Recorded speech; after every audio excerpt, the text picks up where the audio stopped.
I don't know how those young ladies. Welcome back to the Senate Committee on Government Operations Committee meeting of Thursday, February 5th, 2026.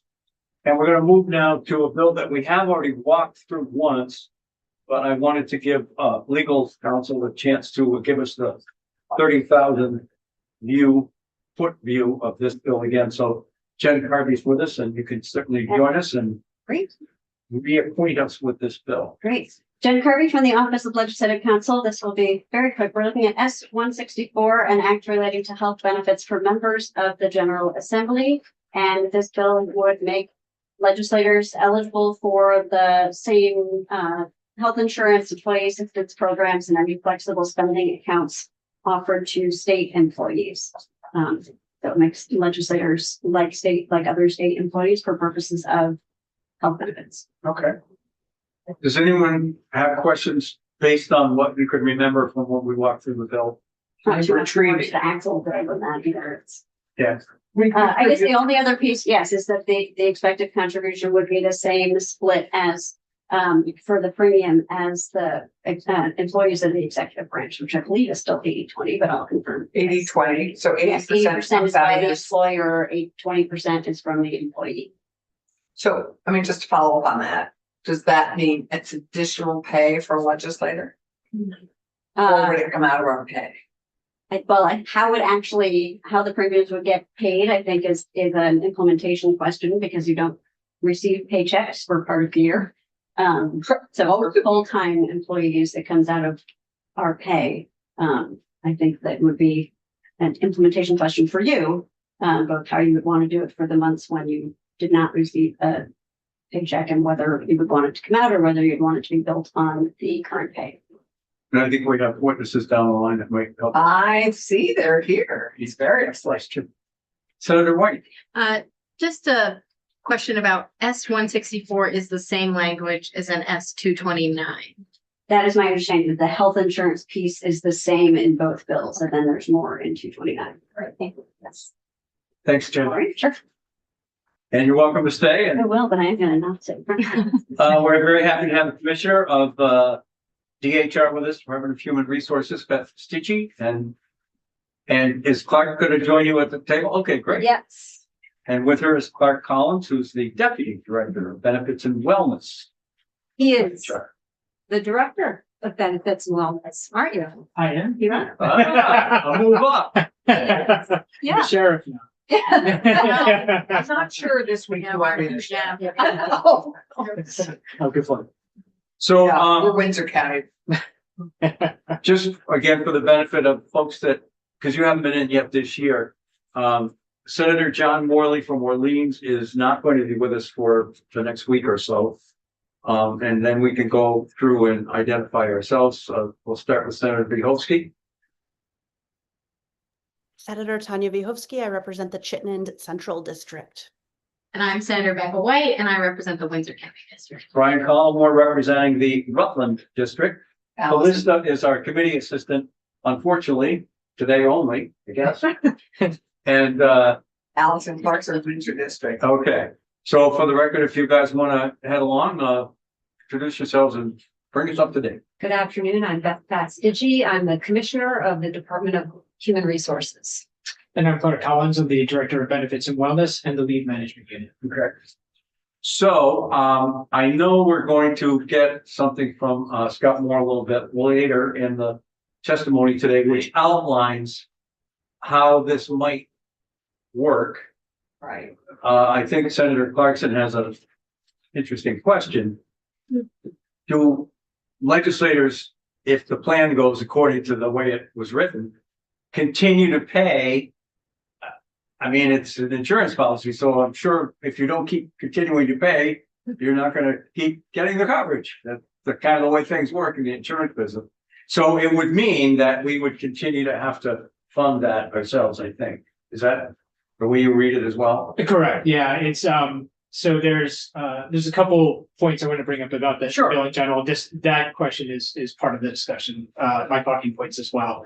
I'll start with the easiest of the three, because essentially I think there's three things that are brought up in the bill, which is the health insurance, EAP, and flex spending. EAP is the easiest. I got in touch with our EAP program.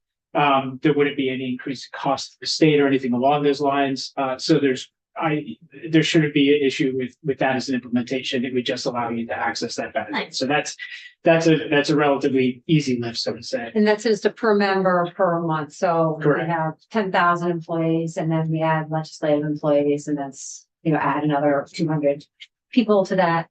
That would be that cost. Will be 180 people. And- Right.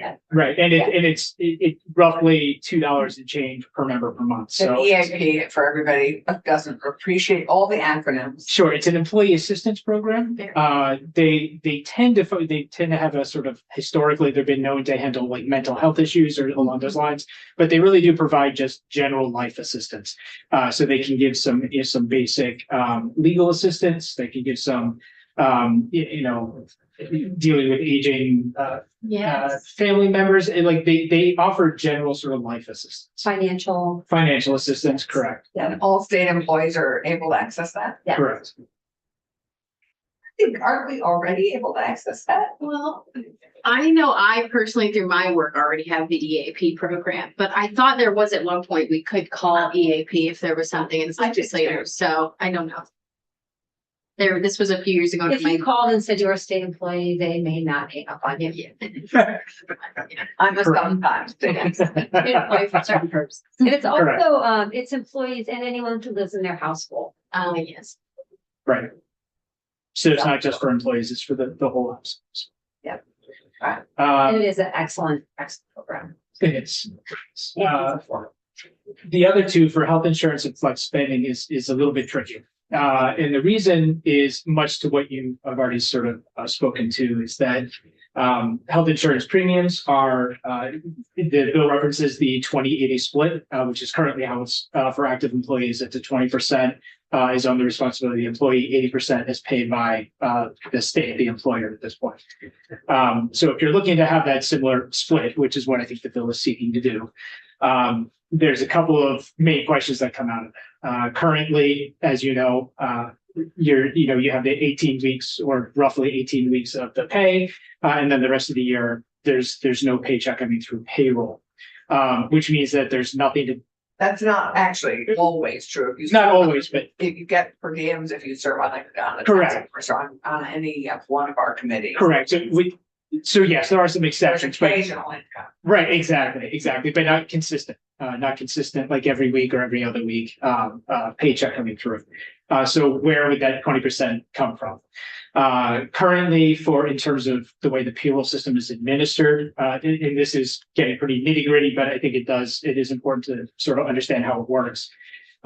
You're essentially, when the session is over, the legislators are sort of put into basically unpaid leave. So you're not actually like terminated from the payroll system. It just sort of goes on what's called an unpaid leave, meaning that you haven't left employment, you're just not currently being paid. But what that does mean is it does have some ramifications in terms of how the benefit is paid.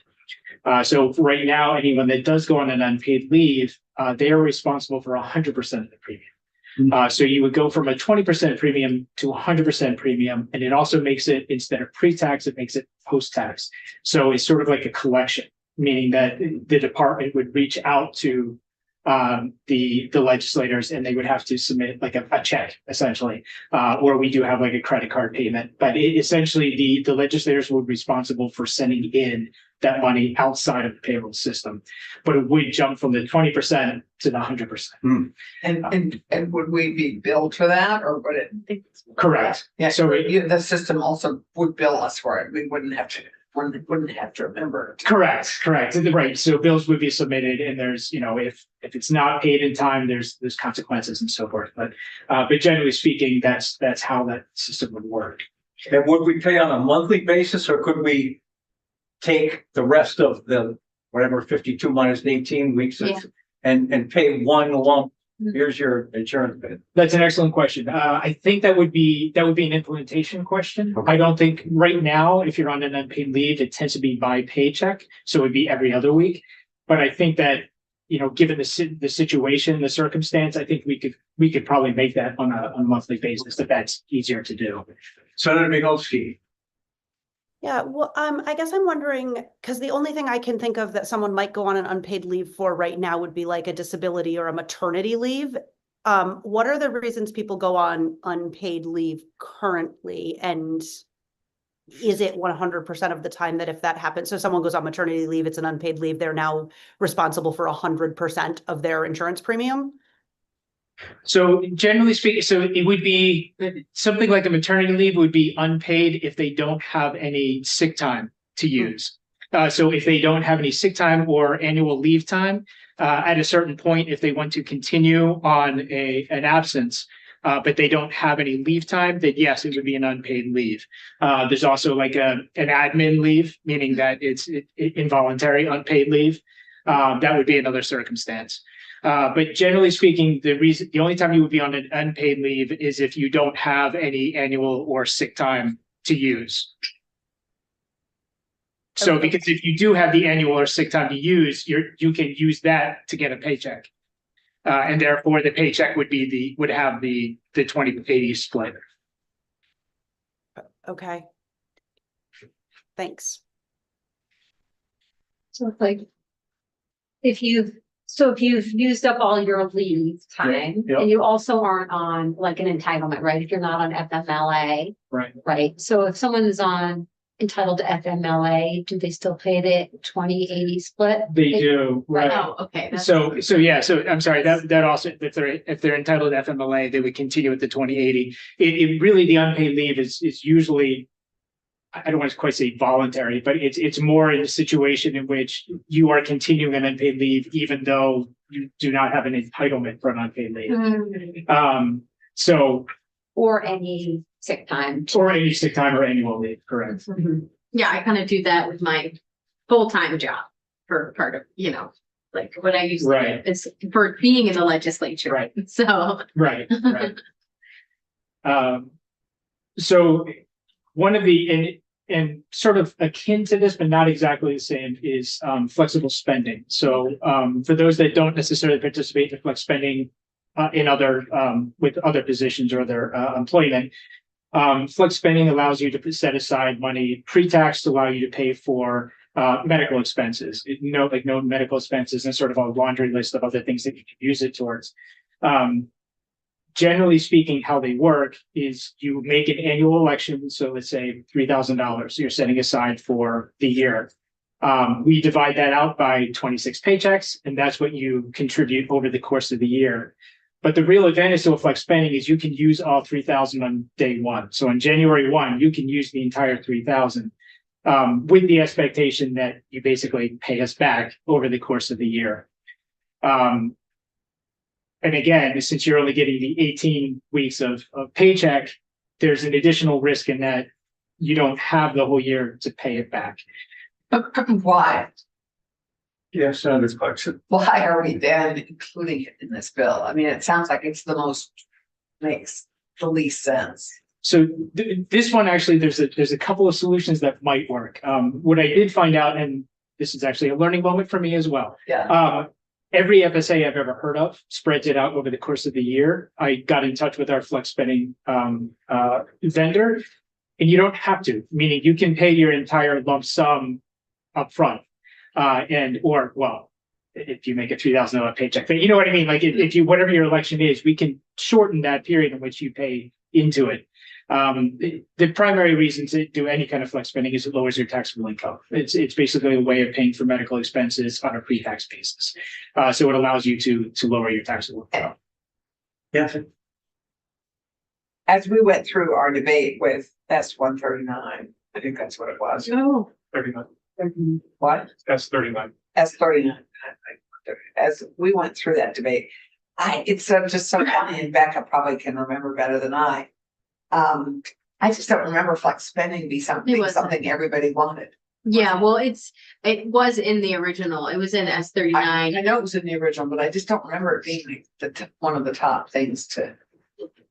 Sure, I think if we were negotiating in a situation like this, I think flex spending was not the key thing that we heard from legislators. I think we heard just basic health insurance. And But, retirement. but I also think that it sounds like the flex spending is like a employment benefit rather than, I would say, like a, benefit to us. no, it isn't. It is a benefit to us. Yeah, so But it doesn't cost, to my understanding, it's an employee paid benefit. Correct. So it's not like it's an opportunity for the employee rather than a thing that you are getting financially versus the healthcare would be an additional kind of, yeah. Can I just ask one question on that? Sure. Because that was where the reason I'm able to make the legislature work is because I don't need health insurance because my husband has health insurance. I would not be able to serve in public office if that were not the case, if I were not married, or was not someone's dependent in getting their health insurance. It's not eligible for me, even though I work full time in another job because of taking leave during this time. I'm ineligible for that benefit. And on top of that, I don't make enough money. I make a not good amount of income basically based on those two jobs to really qualify for a lot of the ACA subsidies. So as a single person who has that kind of situation, it can be disqualifying for public service unless you've got someone like your spouse who can cover your health insurance. But that also means that in that situation, if for me with my spouse, I'm not going to ever take the health insurance here if I've got an option with my spouse, because this is not a good financial, even though it's the Cadillac of insurance from state employees, it's not necessarily going to be the most cost-effective choice. So what I have seen with other employers is when I take my spouse's insurance, I get money in my paycheck for the difference. It's a smaller amount, from my understanding, than the total value of the healthcare benefit, but it's a payment to me for electing to not be on their insurance. Is that something that is offered by the state now? And would we, okay. No, it is not offered We currently. do not, Okay. we don't do that. Like, Okay. that would be something that we would bargain if we were going to Correct. do something like Yeah, that to it achieve. tends to be an employee tactic to, I don't want to say make people take other insurance. Yeah. But it's along those lines. So it's like a sort of cost savings tool, but it's not something that the state currently does. Okay, that's very helpful. Or for the, for both your different pay thing. I mean, you have the ones salaries you bargain for and the ones you don't bargain for. Correct. So a recommendation, or at least something to consider, and I know that this is a bigger topic than just the health insurance, but one way to help mitigate this would be to annualize the salary. The legislator salary. If it's an annualized salary, everything I just talked about, essentially those issues go away. Because it would give you a paycheck throughout the whole year. So it would just be enrolling and you would get the 20/80 split and it would just roll through. That might maybe lead to a full-time job. I Wouldn't that be nice? You know? mean, obviously Pay it and would then have, actually annualize our work, which Right. we'd certainly have enough of it to do Right. that. S39 again. so I mean, that would be a sort of a tidy solution, but I know that it's a bigger ask than just make it annual. But to annualize the pay would mitigate a lot of It would these smooth it issues. all out. Correct. So currently, I'm trying to do the math in my head and it's not gonna work. We just got paid today, as a matter of fact. Yeah. Today's Thursday. Senator, go up every other If week. you've been I submitted. did the math. Oh, yes. Scott Moore, joint fiscal, and Senator Bellowski does every hand raises. Oh, yep. Just to let you know, you make $935 a week, divide that out for the whole year, it's $17,000 for the 18 weeks. Okay. If you were to do that once a week, you get about $325, $350, Thank you. That's exactly what I was trying to do. something like that. If we annualized it. If you were to take that $17,000 and divide it by 26 pay periods, Senator Bielowski. Thank you, Scott. Yes, thank you, Scott. So I just wanted to, in S39, the way we dealt with this was not to annualize the pay. It was to create that 1/5 of the weekly salary in the off-session weeks to both create pay that is coming in, but also to acknowledge that we actually do work when we are not in the building. Yes. A lot. But I don't, But it doesn't change the money. I mean, you can divide it However, Well, however you want. It's In still the S same. 39, it did. So in S 39, we didn't annualize our current pay over the course of 12 months. What we did is say, while we are working, we get the full salary. And in the off session, every week, we get 1/5 of that salary. I just meant the total amount of money remains the same. It's just divided. no, we would have been adding actually a pay per week in addition to our 18 weeks. Correct. Okay. Which Well- actually would compensate us minutely, but help pay for all the constituent work and additional meetings and committee work that we do off session. Well, I'm not here to comment on S 39, that too would also, basically, as long as you receive something during the off session, it would mitigate the issues that I brought up. On a regular basis, Correct. On a regular basis. which is what, you're right, Tanya, thank you for remembering that piece. I am Yep. very familiar and remember the fine details of that bill. So I am happy to add No, that bill just, our need is still so great for that bill. I mean, we are losing this year a number of wonderful legislators because they can't continue to afford to work here. And they're young people. I mean, these are most of them young people. Very concerning. The only other just thought or consideration, and I think Scott might be able to talk to this a little bit more, but is again realizing the 20/80 split. It's very clear for active employees where the 80% comes from. I just think that it's obviously the 80% has to come from That's my somewhere question as well. Scott, where does it come from? And that would obviously be, and I think he would probably be able to give you numbers and maybe a better idea of where that comes from. But obviously, that's obviously a consideration in this as well. Yes, it either comes out of your pay or we get it on top as benefit. Which, is something to consider. Right, in the way we do it on the executive branch and the judiciary is each employees has like the way we calculate the budget. Every employee has actually that share of the healthcare employee in the plan is kind of attached to the individual employee based on the plan. So that comes out of our budget, what our employees pay for health insurance in DHR. In our budget every year, we have certain amount added to it because for the 80% share for our employees in DHR.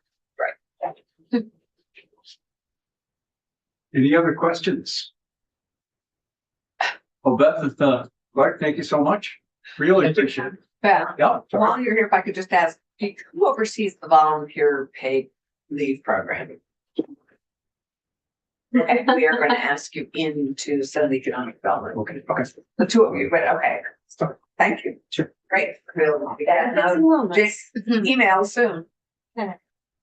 Scott Moore, welcome in. Scott is the Legislative Finance Manager at Joint Fiscal Office. Good afternoon, committee. I did print some slides if you'd like a hard copy. You know me. I know this under part. I would love a hard copy. Thank you. No, you don't want a hard copy. Well, If you're given one. If you'd like to have. I made plenty for everybody. I'll leave one on And- mine. Yeah, and you'll put one on John's desk. Posted I'll this, still be back. posted this earlier. Oh, great. So Senator Husky, you can follow along online if you'd like. So again, Scott Moore, Joint Fiscal Office. As the Legislative Finance Manager, one of my duties is to put together the legislative budget. The budget for the General Assembly, not the big $9 billion budget for the state. This is just. It's Adam's job. So with that, what I decided to do here to give you some idea of the numbers. A little bit of art, a little bit of science, right? I basically treated this as if the legislators were treated the same way that I would be treated if I was building the budget. Yes, Clark, you mentioned if the legislators became fully responsible for the entire 100% of the premium at some point in time. This doesn't reflect that. This basically says of the 80-20 split, what if we added to the legislative budget as if the state is picking up that 80% part of that cost? Just so you have an idea about that. So the first thing I would like to point out on page 2, the disclaimer, the Joint Financial Office is a nonpartisan legislative office. This is not a recommendation that this is what you do. I'm just wanting to build some numbers so you have an idea of what the framework might look like. But I'd like to make sure you understand, I'm not recommending this one way or the other. Giving you some numbers. Oh, really? We thought it was like your idea. So my idea is not a question. So Oh, that's a good idea. briefly, this just goes over again, this would amend the statutes, that way you would be treated as an employee, so you'd be able to have access to the plan. There are 2 plans, one more expensive than the other. Each plan has 3 tiers, there's some special tiers, but for the sake of simplicity, I just use the 3 tiers. And this EAP, it is $37.70 is what I billed for every employee, so in case you're curious, if I were treating you all like regular employees, it would be a cost to my added budget of $6,786 full dollars Per, for the year for all 180 employees. so all 180 of us. So it's $37 a person, Just for the EAP. just Oh, I for was gonna say, not for health. wow, Not for a little- wow, wow. She was ready to sign up today. But if I was I was treating gonna you, abandon Medicare. Say, if I was building the budget, the way I did for other employees, I would check mark 37.7 times 180. So wow, that is a reasonable program. So for these benefit rates, these are rates that were provided to us when I built the FY27 budget for all the employees.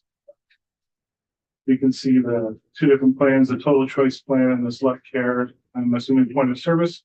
What a total choice. What a Total choice.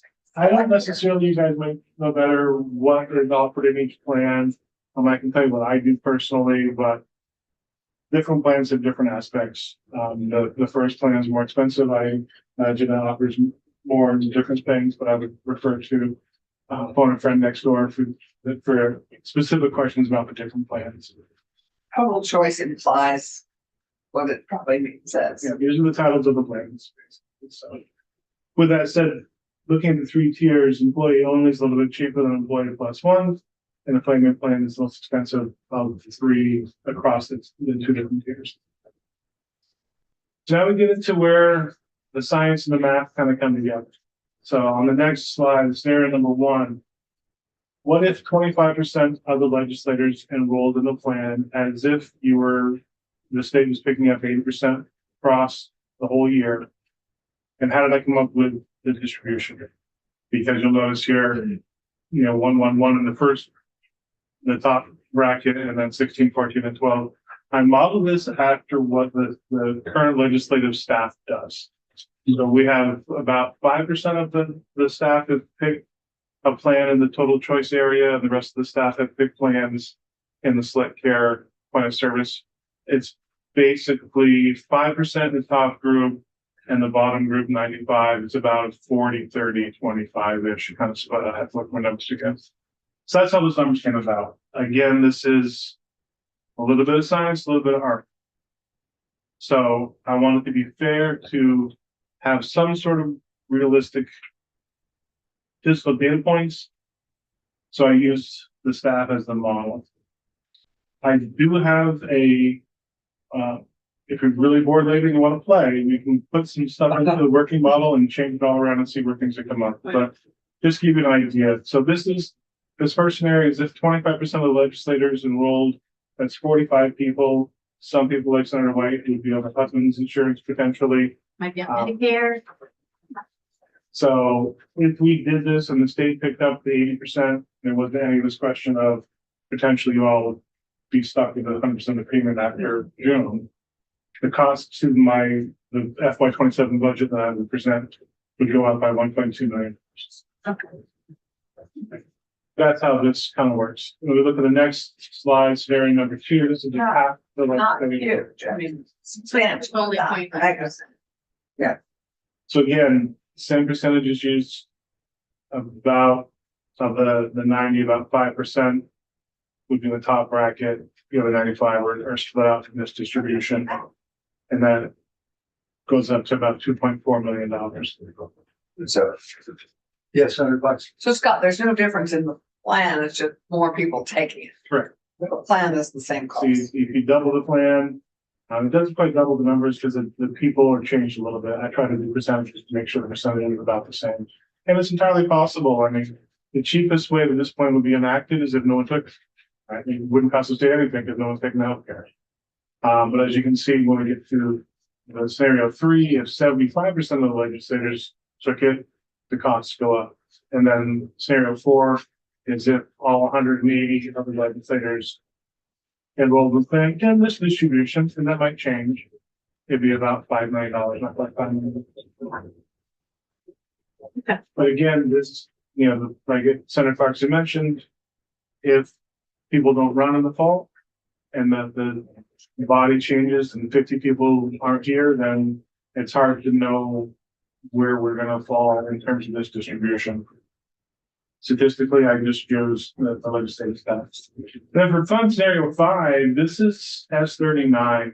I believe you all had listened in on the last time they testified, or their testimony on this bill.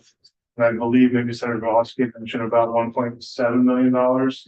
I did print the fiscal note, my predecessor did. If you want to see it and have it, I have it here. And then we had done this breakout 35, 30, 25 for 90 people. Back here in 2023, S39 was about 1.7 million. Same distribution, higher cost per plan.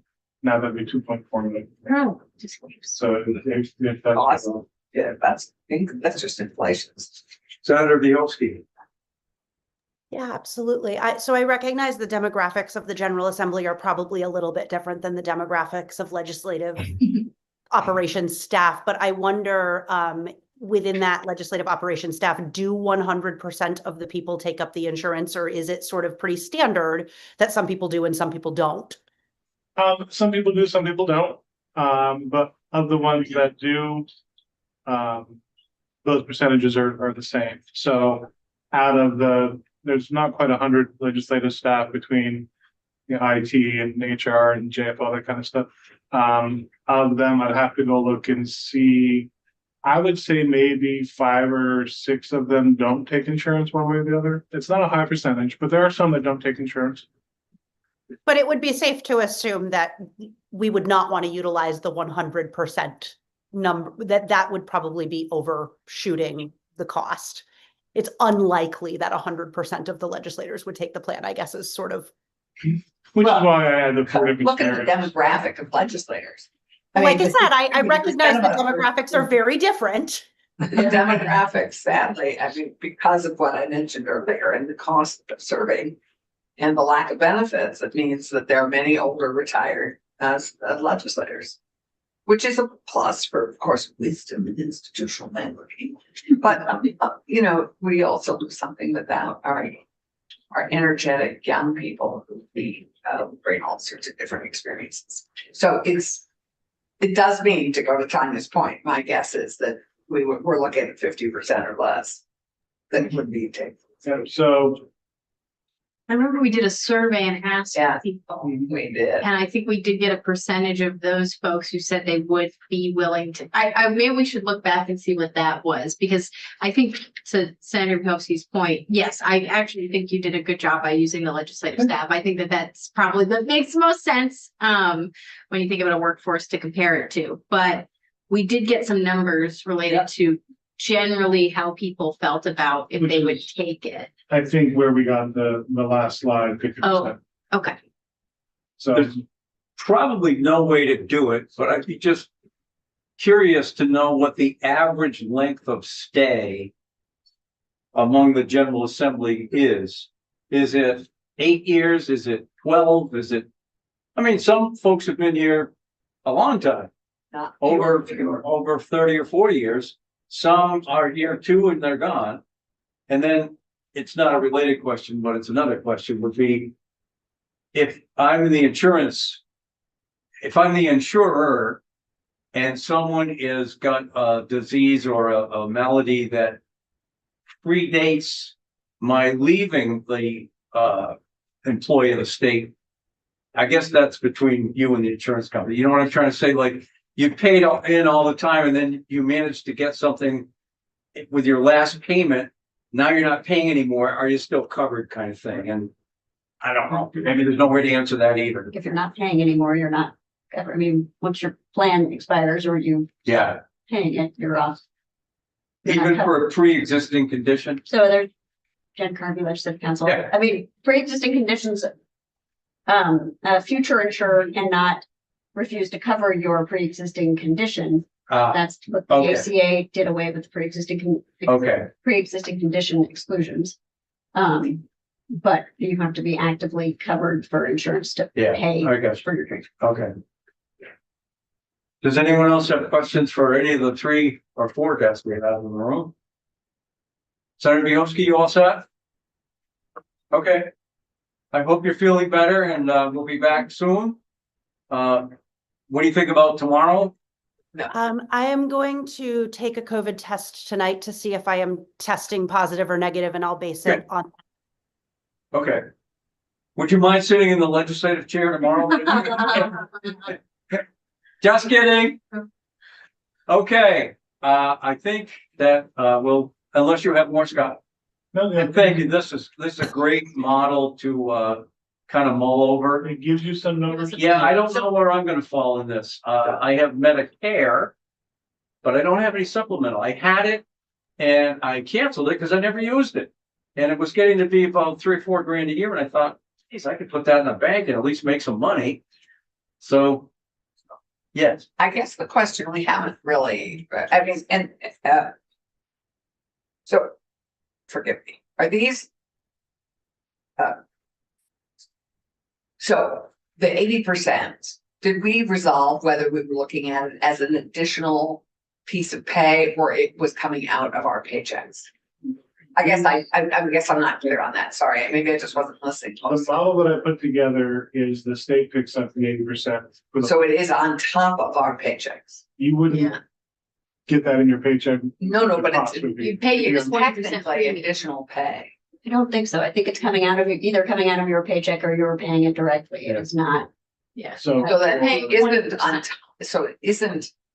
it's the, you're not getting Isn't added. our salary No. plus that 80%. it's like when I. It put is coming out of together- our paycheck. When I put together the budget for the entire General Assembly, you know, my cost for me and for my salary is X number, but on top of that, there's another 40%. So that's on top of it is my point.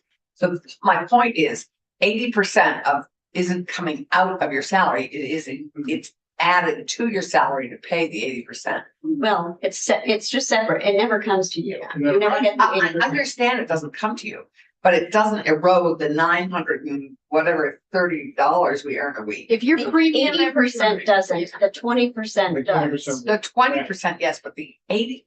If you have 80%. a $100 premium, they're paying $80 of it and you're paying $20. I Right. get what the 20%. Oh, So they I don't think- get I think- it. yeah, I They've think- answered these confusing I think questions. what you're sort of referring to is sort of in HR world is called total compensation. Yes. And what total it's- compensation means is, compensation. is like salary plus all your benefits that are paid by the employer, so forth and so on. So yes, your total compensation, when you look at it in that sense, yes, it would include that 80% because the employer pays for it on your behalf. But in terms of an actual payroll, like paycheck, impact, it would just be the 20%. Yeah. I- I- Just like you're- that you're correct. taxed on. That Right. I get, and then we are not taxed. The plus of that is that we are not taxed on that additional Correct. 80%. Correct. Senator Bielski. What I was This trying to. may be a question for everyone in the room, or I just don't know who to direct it to, but to the chair's point, I believe state employees are able to access a supplemental plan to Medicare or retired state employees. And then I see people shaking their heads. So then my question that makes it maybe a Scott question is do we know what the cost of that plan is? So that if people were to opt into that sort of supplemental plan, what the cost breakdown would be? I'll answer first and then Scott can weigh in. Active employees do not have access to supplemental. So active employees, if they are Medicare eligible, they have to choose between either the employer plan or Medicare. And they can't have both. And that's per CMS rules. That's not a state employee rule. That's CMS rules. You can't have both. The retiree coverage is only available to those that you have to have had your insurance when you at the point of retirement, and then you can carry it forward into retirement. And on that retiree coverage, yes, there's a Medicare supplemental coverage, but you have to be a retiree to access that. So I think in this conversation, it does not apply. Okay. Well, then I guess I don't have a follow-up question for Scott. Well, again, I hope you feel tip-top tomorrow when you get up, and I hope your test turns out to be negative, and we'll look forward to seeing you in person as soon as possible. So, yes. Thanks. Bye. Thank you. Great testimony and answered a lot of questions that we had, and we'll see how things go. Thank you. Okay, I was That going was to go great. over Thank you, next Scott. week's agenda. But it would be Senator White isn't here and Senator Moore isn't here, so maybe I'll do that tomorrow when we're all together again. And with that, we